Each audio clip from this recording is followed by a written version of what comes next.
Anyway, it is going to be a tricky one. This could play out where a lot of us get like a 3 to 6 inch snowstorm. It could get confined to the coast. It might even only get confined to southeastern Mass and the Cape. All of that is still in the cards, so I definitely urge you to watch the updated forecast over the weekend with Danielle in the morning tomorrow and Mike tomorrow evening. But in the meantime, look at that. We had rainbows all over the place late this afternoon and evening with those quick little showers, some of which deposited a little bit of hail, a little bit of sleet.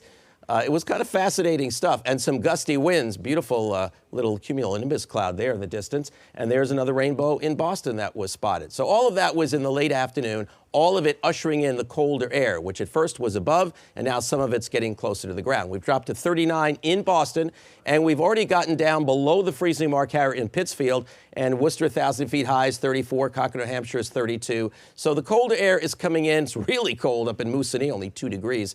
So that cold air, of course, in somewhat modified form, will be here. So keep in mind, it's been so mild now the last 11, 12 days. It's feel pretty chilly early tomorrow. But you'll have the benefit of bright sun. The winds won't be too strong, so it won't be too tough to take later in the morning and during tomorrow afternoon. So we have a winter storm watch. Again, all of this may change some in terms of location as we get closer to the Sunday night, Monday morning time period. And that's what I want to keep telling you. You're okay tomorrow. You're okay tomorrow night. You're okay during the day on Sunday. So it's really the tail end of the weekend. Now, we have some moisture here in the Midwest. That may actually give a bit of rain changing to wet snow in Washington tomorrow. But this is the storm, and its exact track, therefore its accompanying moisture, will determine who gets what when we get to that Sunday night, Monday morning period. But we do have colder air in place, so we'll be following the track of that storm. Now, we have a northern jet stream that drives the cold air down. We have a southern jet stream that brings moisture up. Sometimes the two interact. Sometimes they get their act together. If they get together quickly enough,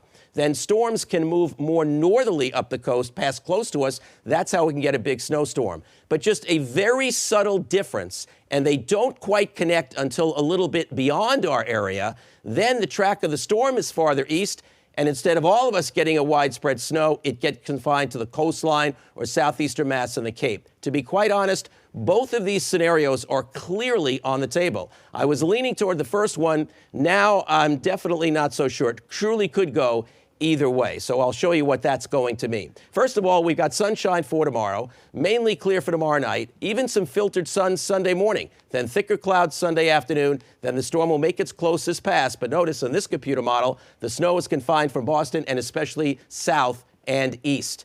Based on that, here's another one doing a similar story. Look what happens. Most of the snow is southeastern Mass and Cape Cod. So if that were to happen, then the snowfall accumulations might look something like this. Several inches of snow southeastern Mass of the Cape, almost nothing north and west of Boston.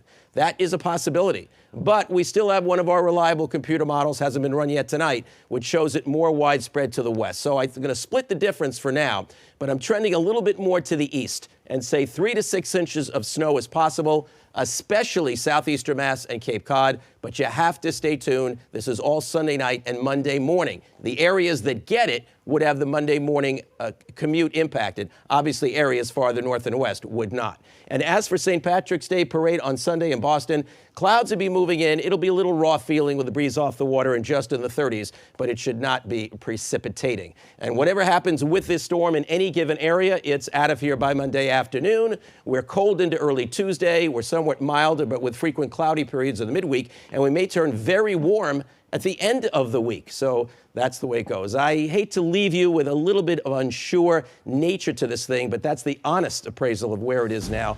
That's why we're on again tomorrow morning and tomorrow evening. Catch those updates. Marie?